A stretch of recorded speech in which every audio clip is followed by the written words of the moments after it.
રાજુ કરપડાએ આમ આદમી પાર્ટીમાંથી રાજીનામું આપ્યું ત્યારે તેમને લઈને હવે બે સમૂહો સોશિયલ મીડિયા ઉપર દેખાય છે. એક સમૂહ સ્પષ્ટપણે માને છે કે રાજુ કરપડાએ ખોટું કર્યું, તેઓ ખોટો આરોપ લગાવી રહ્યા છે. તો સાથે બીજો પક્ષ એવો પણ છે જે સોશિયલ મીડિયા ઉપર વહેતો થયો છે કે રાજુ કરપડાએ સારું કર્યું કે જો ખેડૂતોના નામે આમ આદમી પાર્ટી રાજનીતિ કરતી હોય, તેનો લાભ લેવા માંગતી હોય તો તે ખોટું છે. નમસ્કાર, હું છું ચિંતામણી પુત્ર અનિલ પટેલ. સ્વાગત છે આપનું અમારી વિશેષ કાર્યક્રમમાં. આવો સાંભળીએ કે આ જે સોશિયલ મીડિયા ઇન્ફ્લુએન્સર છે તેઓ શું કહી રહ્યા છે અને રાજુ કરપડાને કઈ રીતે સાચું ઠેરવી રહ્યા છે. આમ આદમી પાર્ટીમાંથી રાજુભાઈ કરપડાનું રાજીનામું જે લોકો આપી રહ્યા છે ને, એ ક્રાંતિકારી વિચારસરણી સાથે આમ આદમી પાર્ટીની સાથે જોડાયા હતા. એમને ધીમે ધીમે જાણવા મળે છે કે આ બીજેપીની બી ટીમ છે અને ક્રાંતિકારી કામ તો કોઈ પણ જાતનું કરવાનું નથી, છેલ્લે તો સેટિંગ જ કરવાનું છે. આવું જાણનાર વ્યક્તિ અને વિચારોથી મજબૂત ને સુદૃઢ હોય ને, એ વ્યક્તિ રાજીનામું આપી દે. બાકીના જે સેટ થઈ ગયા છે ને, એ બધા હિસ્સો લેવા જ આવ્યા હોય અને હિસ્સો લઈને શાંતિ રાખે જીવનની અંદર.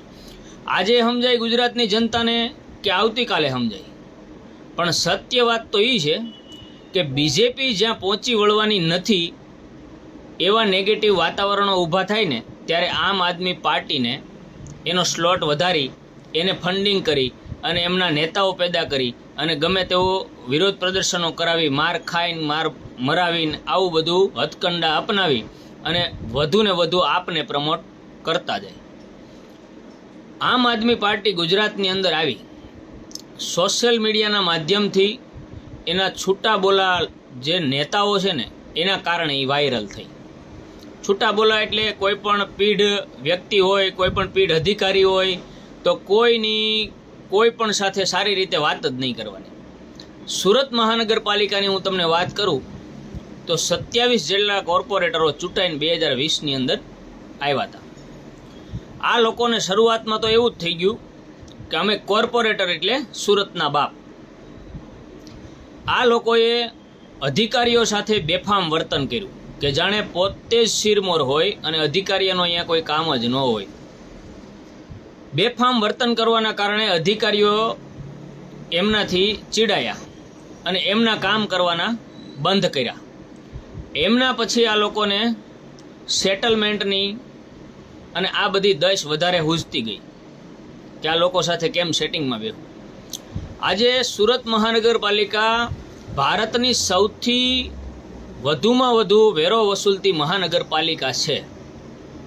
કોઈ પણ જગ્યાએ આમ આદમી પાર્ટીનો વિરોધ પક્ષ તરીકે તમે વિરોધ નહીં જોવો. શિક્ષણની હાલત બદતર છે. શિક્ષણમાં સુરક્ષા કર્મીઓ મૂકવા પડે છે શિક્ષણ સ્થાનોમાં, આ ખૂબ ગંભીર બાબત છે. રોડ રસ્તાની હાલત ઠેર ઠેર ખરાબ છે, ઠેર ઠેર ખરાબ. જ્યારે અધિકારીઓ દ્વારા, શાસનાધિકારીઓ દ્વારા જ્યારે અણઘણ વહીવટ કરી અને રસ્તાઓ ખોદી નાખવામાં આવે અને 2-3 મહિનાઓ સુધી આ રસ્તા ઉપર કોઈ કામ કરવામાં ન આવે અને રસ્તાઓ બંધ હોય અને ખૂબ ટ્રાફિકનો સામનો કરતા હોય સુરતના લોકો, ત્યારે કોઈ પ્રકારનો વિરોધ નહીં. આ લોકો સેમ બીજેપીની બીજી પાંખ છે. ચૂંટણી જીતવી એ જ મોટો લક્ષ્ય. ગુજરાતની આપની અંદર ઘણા સારા ચહેરાઓ, ક્રાંતિકારી ચહેરાઓ આવ્યા. સૌ પ્રથમ તેમના પ્રમુખ દેસાઈ સાહેબ, એમની હકાલપટ્ટી કરી દેવામાં આવી. નાથાભાઈ સુખડિયા સહિત 25 જેટલા સારા આગેવાનો, અનુભવી આગેવાનોની હકાલપટ્ટી કરવામાં આવી. હમણાં તાજેતરની અંદર જ કરશનદાસ બાપુને એમનો અરીસો દેખાણો કે આ ખોટા લોકો છે, ત્યારે એમણે રાજીનામું આપ્યું. સૌથી વધારે પોતાના ઉદ્યોગને છોડીને પીપી સવાણી ગ્રુપમાં ચેરમેન મહેશભાઈ સવાણી એક સારા ઇન્ટેન્શનથી રાજનીતિની અંદર એન્ટર થયા અને આમ આદમી પાર્ટીની અંદર એમને કંઈક દેખાણું એટલે એન્ટર થયા. હવે આ રાજનીતિ સુધારવા, લોકોનું હિત કરવા માટે આ હેતુથી ન જ આવ્યા હતા, પણ એમને ધીમે ધીમે સમજાણું કે આ લોકો તો અંદરો અંદર રાજનીતિ કરે છે. અને એમના કાર્યકર્તાઓને હું એક ખાસ વિનંતી કરી દઉં અને જણાવી દઉં કે આમ આદમી પાર્ટીના જેટલા પ્રાદેશિક નેતાઓ કે રાષ્ટ્રીય નેતાઓ છે ને, આ બધા તમારો ખોટી રીતે ઉપયોગ કરે છે. તમને માર ખવડાવવા, તમારા ઉપર કેસ કરાવડાવવા, તમારા માથા ફોડાવવા, આ બધા માથે ઊભીને કરશે. સહાનુભૂતિનો એક ભાગ છે. ચૂંટણીનો માહોલ એક રાખવો 5 વર્ષ સુધી, આમાં આવા અનેક કાર્યક્રમો આપી અને કાર્યક્રમોની અંદર માથા ફોડાવે ને, ત્યારે એક સહાનુભૂતિ પેદા થઈને એનાથી એક વોટ બેંકની રાજનીતિ ખૂબ મોટા પ્રમાણમાં ચાલતી હોય ને, ત્યારે એનો ભાગ બનાવવા માટે તમને આગળ કરે છે. અને દેશહિત અને રાષ્ટ્રહિતના કામ કરવા માટે આપણી પાર્ટી છે આવું જણાવી અને તમને આગળ કરે છે. એમની આગામી જે રાજ્યની અંદર ચૂંટણીઓ લડવાની છે ત્યાંના મુદ્દાઓ જુઓ, જ્યાં સરકાર બની ગઈ છે ત્યાંના મુદ્દાઓ જુઓ, અને એમના તમામ પ્રદેશના જે કાર્યકર્તાઓ છે નિષ્ઠાથી જે કામ કરે છે એ પ્રદેશના કાર્યકર્તાઓની હાલત જુઓ. આ લોકો ફિક્સ એક મંડળી જ છે. આ મંડળીથી બહાર કશું જ નથી. ગોપાલ અને ઈશુદાન ગઢવી આ ક્યારેય આપમાંથી નીકળવાના નથી, કારણ કે એ બીજેપીને બંધ બેસતા પાત્રો છે કે જે અવાજ વધુ કરવાનો અને કામ કાંઈ નહીં આપવાનું. ઈશુદાન ગઢવી આજથી 4-5 વર્ષ પહેલાં ખૂબ લોકપ્રિય હતા, ખૂબ લોકપ્રિય. મેં એમને 3 જ વાર વીટીવીની અંદર સાંભળ્યા. એમના પછી મેં ઈશુદાન ગઢવીને ક્યારેય સાંભળ્યા નથી. એની વીટીવીની જે ચેનલ હોય ને, એ જ્યારે હું સ્ટાર્ટ કરું ને ઈશુદાન ગઢવી બોલતા હોય ને, એટલે હું ટીવી બંધ કરી દઉં. કારણ કે મને એનામાં ખબર પડી ગઈ કે ઈશુદાન ગઢવી જોરથી બોલવાવાળા નેતા સિવાય ને સેટિંગબાજ સિવાય મને કાંઈ એમાં ઊંડાણપૂર્વક કંઈ લાગતું નથી. પ્રજાહિતના કાર્યોની લાગણી એનામાં મને બિલકુલ લાગતી નથી. કારણ એનું સ્પષ્ટ છે. દોસ્તો, તમે જોશો તો ત્યારે એવું આમ રાડો નાખીને કહેતા કે મારા ખેડૂત ભાઈઓને વીમો ન મળે ત્યાં સુધી હું લડતો રહીશ, મારો જીવ જોખમમાં નાખવો પડે ને તોય હું નાખી દઈશ, પણ મારા ખેડૂત ભાઈઓને વીમો મળવો જોઈએ. આ એક સિસ્ટમ છે આખી રાજનીતિની, મીડિયાકર્મીની, આ બધાની સિસ્ટમ છે એન્કરોની, કે જોરથી બોલવાનું.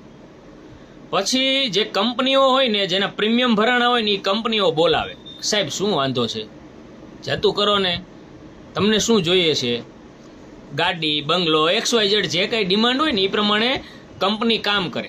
હવે કંપની માનો કે 500 કે 1000 કરોડ રૂપિયા ગુજરાતની અંદરથી ઉઘરાવ્યા છે, 2%, 5% આવા લોકોને, અમુક મીડિયા કર્મીઓને જે ફેમસ હોય ને, લોકપ્રિય થવાનો ડોળ કરતા હોય ને, લોકપ્રિય થઈ ગયા હોય, લોકોએ એના ઉપર આંધળો વિશ્વાસ કર્યો હોય, આવા લોકોને ફાળવી દી. એમના પછી કંપની એની ઘેરે, સરકાર એની ઘેરે અને એન્કરો એની ઘેરે. આવી રીતના મેં ઘણા બનાવ જોયા ને. આ 3 વાર મેં સાંભળ્યા ને, એમાં 3 અલગ મેં બનાવ જોયા કે ઈશુદાન ગઢવી ખાલી અવાજ સિવાય કશું કરતા નથી. અને કાર્યકર્તાઓ માટે ઈશુદાન ગઢવી જ્યારના પ્રમુખ બન્યા ને, એ કાર્યકર્તાઓ માટે બેકાર હાલત છે. માત્ર તમારો ઉપયોગ કરે છે, માત્ર ગુજરાતની જનતાનો ઉપયોગ કરે છે. જેટલા જાગશો વહેલા એટલું સારું થશે, એટલો ફાયદો થશે. બાકી આમાં રાજનીતિ સિવાય કશું નથી. બીજેપીની બી ટીમ છે ને એમના આદેશ અનુસાર જ આ લોકો કામ કરશે. એનાથી વિપરીત કોઈ પ્રકારનું કામ કરવાના નથી. લાગશે વાર પણ આવશે નહીં મજા, એટલું યાદ રાખજો. જય હિન્દ, જય ભારત.